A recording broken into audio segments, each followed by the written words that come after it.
नमस्कार श्रोते हो.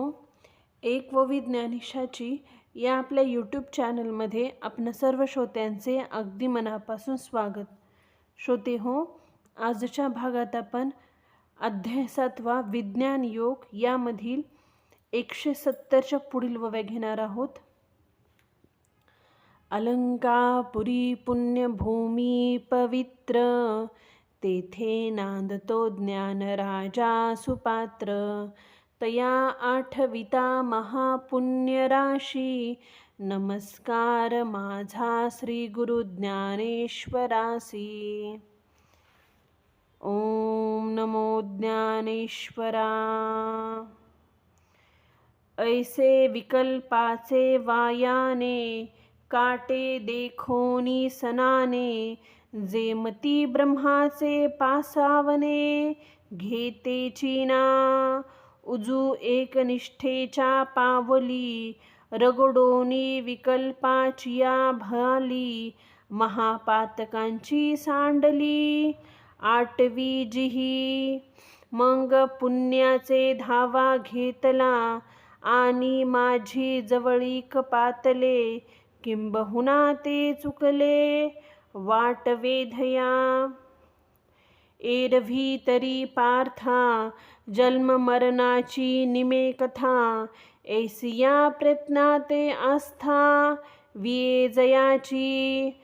तया तू प्रयत्नोचू एके वेळे, मग समग्र परब्रह्म फळे.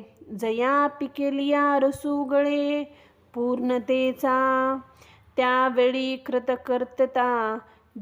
कृतकर्तता जगभरे. तेथ अध्यात्माचे नवलपन पुरे, कर्माचे काम सरे विरमे मन. ऐसा अध्यात्म लाभूतया, होय गा धनंजया. भांडवल जया उदमी मी, तया ते साम्याचिया वाढी. ऐक्याची सांदे कुळवांडी, तेथ भेदांचिया दुबळवाडी. नेनिजे तया जिही सांधी भूता माते. प्रतीतीचे निहाते धरोनी आदिदैवाते. शिवतले गा जया जानवेचे निवेगे, मी आधी यज्ञही दृष्टीरिगे. ते तनूचे वियोगे विरहीनवती. एरवी आयुष्याचे सूत्र बिघडता, भूतांची उमटे खडखडता. कायना मरतयाची हा चिंता, युगांतूनो हे परीनेनो कैसे पेगा.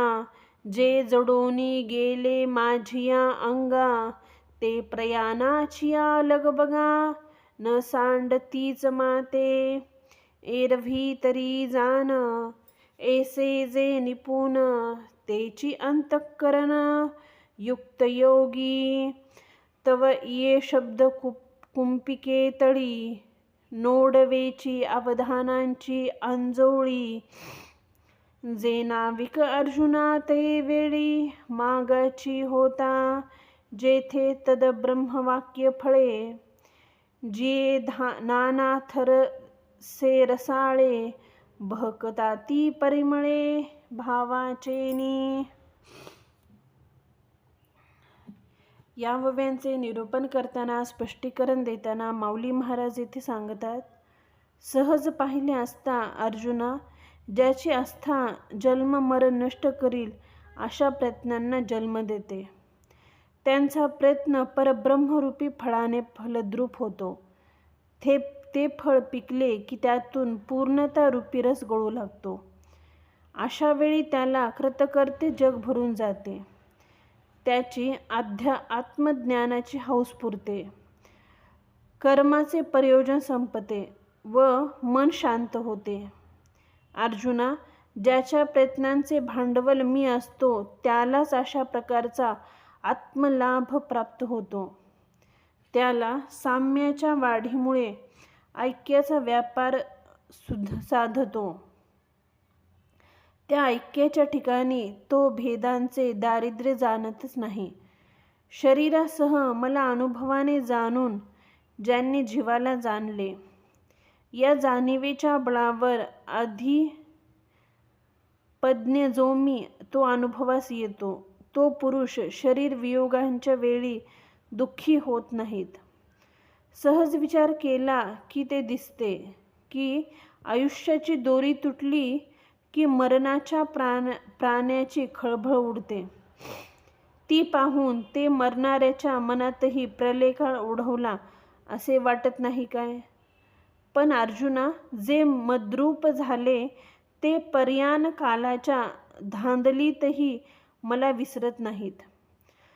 सहज विचार केला असता अशा ज्ञानाने जे निष्णात झाले तेच स्थिर अंतःकरण झालेले योगी आहेत असे समज. ज्ञानेश्वर महाराज म्हणतात, अशा वेळी भगवंतांनी सांगितलेल्या शब्दरूपी कुंपिकेखाली अर्जुनाने अवधान लक्षरूपी ओंजळ पुढे केलेली नव्हती. कारण अर्जुनाचे लक्ष बोलण्याकडे नव्हते. त्या ठिकाणी ब्रह्म प्रतिपादक वाक्यरूपी फळे व्यापक अर्थरूपी रसांनी रसभरीत व भावार्थरूपी सुगंधाने दरवळली होती.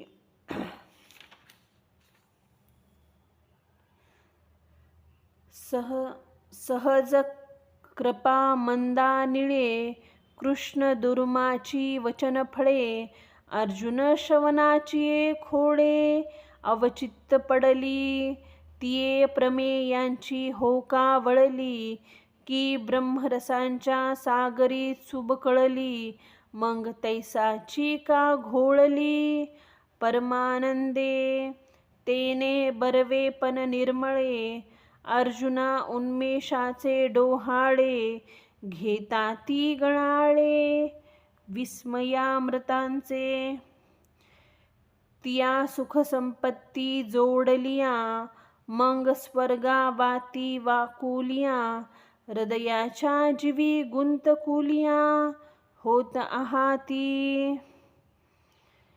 अशी ही कृष्णरूपी वृक्षाची वचनरूपी फळे सहज कृपारूपी मंद वाऱ्याने अर्जुनाच्या श्रवणरूपी ओटीत अचानक पडली. ती वचनरूपी फळे जणू काही सिद्धांताचीच बनलेली किंवा ब्रह्मरसाच्या समुद्रात बुचकुळून मग ती परमानंदात घोळलेली होती. त्या फळाच्या शुद्ध माधुर्याने अर्जुनाला ज्ञानाचे डोहाळे लागले व मग ते डोहाळे विस्मयरूपी अमृताचे घुटके घेऊ लागले. असे सुखाचे ऐश्वर्य प्राप्त झाल्यामुळे अर्जुन स्वर्गाला वेडावून दाखवू लागला व त्याच्या मनात गुदगुल्या होऊ लागल्या. श्रोतेहो, इथे आपल्या ज्ञानेश्वरीच्या अध्याय 7 यामधील 190 ओव्या पूर्ण झालेल्या आहेत. झालेली सेवा मी सद्गुरू ज्ञानेश्वर माऊली यांच्या चरणी समर्पित करते. व्हिडिओ आवडल्यास प्लीज चॅनलला लाईक, शेअर आणि सबस्क्राईब जरूर करा. व्हिडिओ कसा वाटला हे कमेंट करून जरूर कळवा.